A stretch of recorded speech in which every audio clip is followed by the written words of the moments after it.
Hello friends, आज की class में जो 30 मई को कुमार गौरव सर के द्वारा आपकी पुलपत्ती वाली क्लास करवाई गई है, तो इसका हैंड रिटन नोट्स के रूप में मैं रिवीजन करवा रही हूँ। तो मैदान सीरीज में एपिसोड नंबर 33 है, इसका भी क्लास में लास्ट में रिवीजन करा दूंगी। और लल्लन टॉप क्वेश्चन में जनवरी 2024 की जो करंट अफेयर्स है उसका रिवीजन करवाऊंगी, तो वो भी एक साथ ही करवा दूंगी। तो चलो क्लास की शुरुआत करते हैं क्वेश्चन नंबर 1 से। NROL 146 मिशन के तहत ही अगली पीढ़ी के अमेरिकी जासूसी उपग्रहों की लॉन्चिंग किसने की है? तो स्पेस एक्स के द्वारा की गई है। तो NROL 146 मिशन है जो कि USA का जासूसी उपग्रह है और रॉकेट का नाम है फाल्कन 9।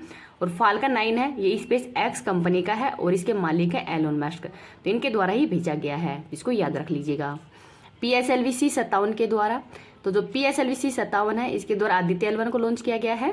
GSLV F14 के द्वारा ही इनसैट 3DS को लॉन्च किया है और PSLV C58 के द्वारा एक्सपोसैट को लॉन्च किया है। इनको भी याद रख लीजिएगा। नेक्स्ट है question number 2। Lallan top question में जनवरी 2024 की करंट अफेयर्स करवाई गई है सर ने, तो वो मैं एक साथ उसका रिवीजन करवा दूंगी क्लास के लास्ट में।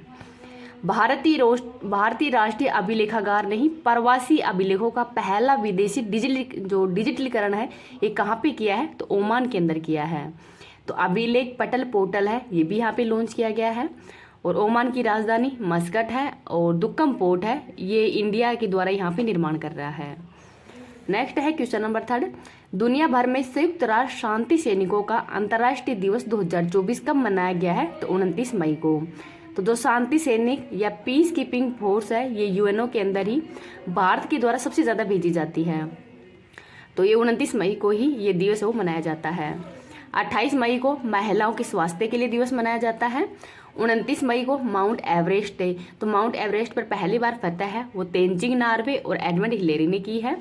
15 मई को फैमिली दिवस मनाया जाता है और 24 मई को मरखोर दिवस मनाया जाता है। तो इन सबको भी याद रख लीजिएगा। नेक्स्ट है क्वेश्चन नंबर 4। DRDO ने ही हवा से सतह पर मार करने वाली मिसाइल रुद्रम 11 का सफलतापूर्वक परीक्षण है कहाँ पे किया है? तो उड़ीसा के अंदर। तो जो रुद्रम 11 मिसाइल है ये DRDO के द्वारा ही उड़ीसा के चांदीपुर के अंदर ये टेस्टिंग की है और ये हवा से सतह पर मार करने वाली मिसाइल है। सुकोई 30 से इसको लॉन्च किया है। उद्देश्य है दुश्मन देश का वायु रक्षा प्रणाली है उसको दमन या तोड़ना। ARM एंटी रेडिएशन मिसाइल है। इन सबको भी याद रख लीजिएगा। इस क्लास की PDF है वो टेलीग्राम पे डाल दूंगी। टेलीग्राम का लिंक इस वीडियो के कमेंट सेक्शन के अंदर ही पिन कर दूंगी। अगर आपको वीडियो पसंद आए तो प्लीज़ आप इसको ज़्यादा से ज़्यादा लाइक एंड शेयर कर देना। अभी तक चैनल को सब्सक्राइब नहीं किया तो प्लीज़ चैनल को सब्सक्राइब भी कर लेना। S400 ये रूस की है। आयरन डोम इजराइल का है। समर व वसारोद ये भारत के हैं। ये सब। क्वेश्चन नंबर 5 देखते हैं। रिटेल डायरेक्ट मोबाइल ऐप परवाह है वो किसने लॉन्च किया है? तो RBI के द्वारा। तो जो परवाह ऐप है ये RBI ने हाल ही के अंदर लॉन्च किया है। RBI की स्थापना 1934 के एक्ट के तहत की गई है 1 अप्रैल 1935 को। नेक्स्ट है question number 6। Doctor Sameer V Kamat का कार्यकाल 1 वर्ष के लिए बढ़ा दिया गया है। तो इनका संबंध किससे है? तो DRDO। तो DRDO के वर्तमान में हेड कौन है? समीर कामत है और इनका कार्यकाल है वो 1 वर्ष के लिए बढ़ा दिया गया है। DRDO की स्थापना 1 जुलाई 1958 को की गई है और वर्तमान में हेड है समीर कामत। और मतलब इसका ध्येय वाक्य क्या है? बलश्य मूलम विज्ञानम। इसरो की स्थापना 15 अगस्त 1969 को की गई है और वर्तमान में हेड है S सोमनाथ। आगे है क्वेश्चन नंबर 5। रिलायंस भारत का पहला मल्टी मॉडल लॉजिस्टिक पार्क का निर्माण कहाँ पे करेगी? तो चेन्नई तमिलनाडु के अंदर। तो चेन्नई के अंदर ही पास में है मोपडू स्थान है, यहाँ पर जो मल्टी मॉडल लॉजिस्टिक पार्क है इसका स्थापना हो की जा रही है। यहाँ पर कार्गो या सामान है उसका एकत्रण और ट्रांसफर वो किया जाएगा। मुकेश अंबानी के द्वारा ही घाना देश के अंदर निवेश किया जा रहा है इंफ्रास्ट्रक्चर और नेटवर्क को बढ़ावा देने के लिए भी। इन सबको भी याद रख लीजिएगा। नेक्स्ट है क्वेश्चन नंबर 8। शैवाल की नई प्रजाति ओडोक्लेडियम सहाद्रिकम की खोज है वो कहाँ पे हुई है? तो केरल के अंदर। तो ड्रिलिंग या स्थानीय प्रजाति है जिसकी खोज केरल के अंदर की गई है और इन सबको भी याद रख लीजिएगा। द्रौपदी मुर्मू के नाम पर कौन सी प्रजाति का नाम रखा गया है? तो ये आपको कमेंट सेक्शन के अंदर बताना है। आगे है क्वेश्चन नंबर 9। एशियाई आर्म रेसलिंग चैंपियनशिप 2024 का आयोजन कहाँ पे किया गया है? तो उज्बेकिस्तान के ताशकंद में किया गया है, जिसमें भारत ने 7 मेडल जीते हैं, 1 गोल्ड और 6 ब्रॉन्ज मेडल। तो गोल्ड है वो श्रीमती झा के द्वारा जीता गया है जो कि पैरा खिलाड़ी है। कजाकिस्तान की राजधानी अस्ताना है और किर्गिस्तान की राजधानी बिश्केक है। आगे देखते हैं क्वेश्चन नंबर 10। तंबाकू गुटखा उत्पादों की बिक्री, उत्पादन और वितरण पर किसने प्रतिबंध लगा दिया गया है? तो तेलंगाना के द्वारा। तेलंगाना के वर्तमान में सीएम कौन है? तो रेवंत रेड्डी है और तेलंगाना के राज्य के रूप में स्थापना 2 जून 2014 को की गई है और 1 साल के लिए ही बैन लगा दिया गया है वर्तमान में। आगे है क्वेश्चन नंबर 11। जर्मन शोधकर्ताओं के अनुसार ही आनुवांशिक रूप से परिवर्तित निडो वायरस अगली महामारी को करेगा ट्रिगर। तो इन सबको भी याद रख लीजिएगा। मैदान सीरीज का एपिसोड नंबर 33 देखते हैं। एशिया का सबसे बड़ा टूलिप गार्डन कहाँ पे है? तो जम्मू कश्मीर के श्रीनगर के अंदर है और जम्मू कश्मीर है ये यूटी के रूप में 31 अक्टूबर 2009 को लद्दाख और जो जम्मू कश्मीर है ये 2 यूटी बने थे। लद्दाख के अंदर 2 जिले हैं, लेह और कारगिल। राष्ट्रीय उद्यान दाचिगम नेशनल पार्क है। राष्ट्रीय पशु जम्मू कश्मीर का हंगूल है। लद्दाख का राष्ट्रीय पशु है हिमतेंदुआ। भारत का सबसे बड़ा national park Hemis national park है। जम्मू कश्मीर का इतिहास है वो राज तरंगणी के अंदर है और राज तरंगणी है वो कल्हण के द्वारा लिखी गई है। आगे है उपराष्ट्रपति के निर्वाचन में कौन कौन भाग लेता है? तो संसद के सभी सदस्य भाग लेते हैं। टीपू सुल्तान किस क्लब का सदस्य है? तो जैकोबियन है इसका सदस्य था। हैदर अली ये मैसूर के संस्थापक हैं और 4th आंग्ल मैसूर युद्ध है इसके अंदर ही संधि हुई थी श्रीरंगपट्टनम की संधि। जंतु जगत का सबसे बड़ा संघ कौन सा है? तो ऑर्थोपोडा है और पंच जगत है ये व्हीटकर के द्वारा दिया गया है जिसमें मोनेरा, प्रोटिस्टा, कवक, एनिमल और प्लांट ये 5 शामिल हैं। ओलेरी कल्चर क्या है? सब्जी। विटिकल्चर अंगूर की खेती। Vermi culture केचुए। एपीकल्चर मधुमक्खी और हॉर्टिकल्चर है बागवानी से संबंधित। राष्ट्रपति को शपथ कौन दिलाता है? तो मुख्य न्यायाधीश और अनुच्छेद नंबर 60 के अंदर इसका उल्लेख किया गया है। उपराष्ट्रपति को शपथ अनुच्छेद नंबर 69 के अंतर्गत दिया जाता है और राज्यपाल को शपथ है वो अनुच्छेद नंबर 159 के तहत दिया जाता है। आगे है क्वेश्चन नंबर। मायोपिया के इलाज में कौन सा लेंस काम में आता है? तो अवतल लेंस और एक उसको निकट दृष्टि दोष के निवारण के लिए अवतल लेंस का उपयोग करते हैं और दूर दृष्टि के दोष के निवारण के लिए उत्तल लेंस है और इसको इंग्लिश में बोलते हैं हाइपरमेट्रोपिया। तो इन इंग्लिश वाले नाम है इनको भी याद रख लीजिएगा। लाल कुर्ती दल का नेता कौन है? तो खान अब्दुल गफ्फार खान है और जो लाल कुर्ती दल है इसको खुदाई खिदमतगार भी कहते हैं और खान अब्दुल गफ्फार खान को सीमांत गांधी भी कहते हैं। नेल्सन मंडेला की बुक है a long walk to freedom. पहला कॉमनवेल्थ गेम्स का आयोजन कहाँ पे किया गया था? तो हैमिल्टन कनाडा के अंदर किया गया था 1930 में और 22वें नंबर का हुआ है बर्मिंघम इंग्लैंड में।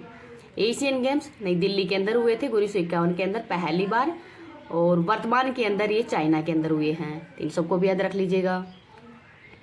आगे है पहला ओलंपिक गेम है ये 1896 के अंदर ही एथेंस में हुए थे और 33वें नंबर के होंगे पेरिस फ्रांस में। 32वें नंबर के टोक्यो जापान के अंदर हुआ था। काकेशस पर्वत की सबसे ऊंची चोटी है माउंट एल्ब्रूज है। उच्च न्यायालय के न्यायाधीशों की नियुक्ति कौन करता है? तो राष्ट्रपति। थेवा कला तथा उस्ता कला का संबंध राजस्थान से है। तो थेवा कला क्या होती है? तो कांच के ऊपर सोने की नक्काशी करना थेवा कला होती है। टोमान ये ईरान की मुद्रा है। टका बांग्लादेश की और रूबल रूस की है। मानव शरीर की रासायनिक प्रयोगशाला लीवर या यकृत को कहते हैं। विश्व कॉपीराइट दिवस 23 अप्रैल को मनाया जाता है। मराकाइबो झील है ये कहाँ पे है? तो वेनेजुला के अंदर है और वेनेजुला के अंदर घास के मैदान को क्या कहते हैं? तो लानोज कहते हैं। तो इनको भी याद रख लीजिएगा। ललन टॉप क्वेश्चन में जो जनवरी 2024 की करंट अफेयर्स है उसका मैं रिवीजन करवा रही हूँ। किस देश ने ब्रिक्स में शामिल न होने की घोषणा की है? तो अर्जेंटीना ने और 5 देश है वो ब्रिक्स के अंदर हाल में शामिल हुए हैं। 16वें वित्त आयोग का अध्यक्ष कौन है? डॉक्टर अरविंद पनगड़िया। महर्षि वाल्मीकि अंतर्राष्ट्रीय हवाई अड्डा का उद्घाटन कहाँ पे हुआ है? तो अयोध्या उत्तर प्रदेश में।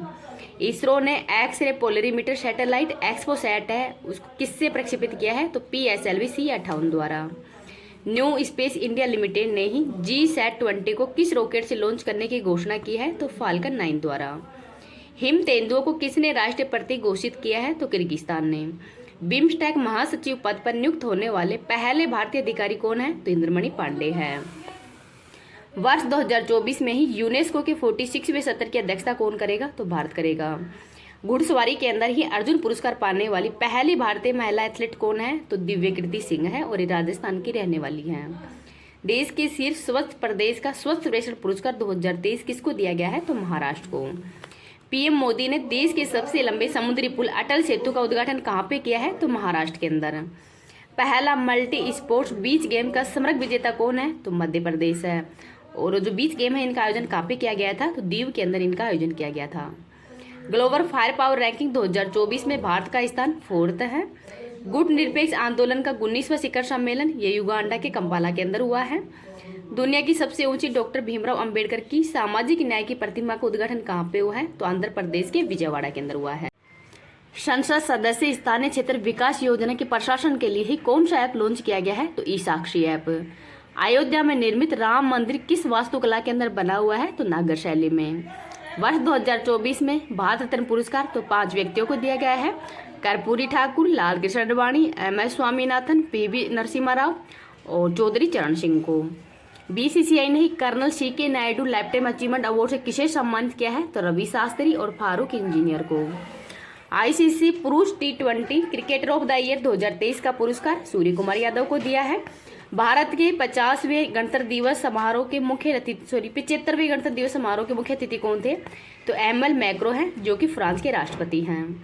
मरणोपरांत पद्म विभूषण 2024 से किसे प्रदान करने की घोषणा की है? तो बिंदेश्वर पाठक को। तो इस बार पद्म विभूषण अवार्ड है ये भी 5 व्यक्तियों को दिया गया है। वैजयंती माला, चिरंजीवी, पद्मा सुब्रमण्यम और वेंकैया नायडू को। ट्रांसपेरेंसी इंटरनेशनल के भ्रष्टाचार धारणा सूचकांक 2023 में भारत का स्थान 93 हुआ है। भारतीय दूरसंचार नियामक प्राधिकरण के अध्यक्ष अनिल लाहौटी हैं। वित्तीय वर्ष 2024-25 के अनुसार ही अंतरिम बजट वर्ष 2023-24 में राजकोषीय घाटा कितना रहेगा? तो 5.8%। खेलो इंडिया यूथ गेम्स 2023 में सर्वाधिक पदक विजेता महाराष्ट्र है। विश्व वेटलैंड दिवस 2024 का अंतर्राष्ट्रीय सम्मेलन इंदौर मध्य प्रदेश में हुआ है और वेटलैंड दिवस है ये 2 फरवरी को मनाया जाता है। भारतीय नौसेना में शामिल किया गया है पहला सर्वेक्षण पोत कौन सा है? तो INS संध्याक है। न्यायमूर्ति रितु बहरी किस हाईकोर्ट की पहली महिला मुख्य न्यायाधीश है? तो यह है उत्तराखंड की। ऐतिहासिक समान नागरिक संहिता विधेयक पारित करने वाला पहला राज्य कौन सा है? तो ये उत्तराखंड है। इन सबको भी याद रख लीजिएगा। 4th खेलो इंडिया यूनिवर्सिटी गेम्स के लिए कौन सा शुभंकर है? तो अष्टलक्ष्मी। अंतर्राष्ट्रीय न्यायालय का नया अध्यक्ष नवाब सलाम है। CART सेल थेरेपी का संबंध कैंसर से है। PM सूर्य घर मुफ्त बिजली योजना के तहत कितने यूनिट बिजली हो मुफ्त उपलब्ध होगी? तो 300 यूनिट। वैश्विक जैव विविधता फ्रेमवर्क कोष की पहली बैठक कहाँ पे हुई है? तो वाशिंगटन DC में। केंद्रीय खेल मंत्री अनुराग सिंह ठाकुर ने ही 45वें शतरंज ओलंपियाड की मशाल किसे सौंपी है? तो हंगरी को। भारत की पहली हेलीकॉप्टर आपातकालीन चिकित्सा सेवा कहाँ पे प्रारंभ हुई है? तो उत्तराखंड में। इसरो ने मौसम उपग्रह इनसैट 3DS को किससे लॉन्च किया है? तो GSLV F-14 के द्वारा। 9वें रायसीना डायलॉग में ही किस देश के प्रधानमंत्री मुख्य अतिथि होंगे? तो ग्रीस के। 58वां ज्ञानपीठ पुरस्कार तो 2 व्यक्तियों को दिया गया है, जगत गुरु रामभद्राचार्य और गुलजार को। प्रवासी प्रजाति संरक्षण सम्मेलन का आयोजन कहाँ पे किया गया है? तो उज्बेकिस्तान में। BPCL किस भारतीय हवाई अड्डे पर ही देश का पहला हरित हाइड्रोजन संयंत्र स्थापित करेगा? तो कोची केरल के अंदर है। लॉन्च निजी चंद्रमा लैंडर ODCS का संबंध किससे है? तो USA से है और ये पहला प्राइवेट लैंडर है। कंपनी का नाम है इंडी2 कंपनी। बहुराष्ट्रीय सैन्य अभ्यास शांति प्रयास 4th कहाँ पे प्रारंभ हुआ है? तो नेपाल में। सुप्रीम कोर्ट ने ही चंडीगढ़ के मेयर पद पर किसे विजेता घोषित किया है? तो कुलदीप को। अंतर्राष्ट्रीय मातृभाषा दिवस कब मनाया जाता है? 21 फरवरी को। एशिया का सबसे बड़ा जनजातीय महोत्सव सगमा सरलम्मा का जतारा कहाँ पे प्रारंभ हुआ है? तो तेलंगाना के अंदर। इन सबको भी याद रख लीजिएगा।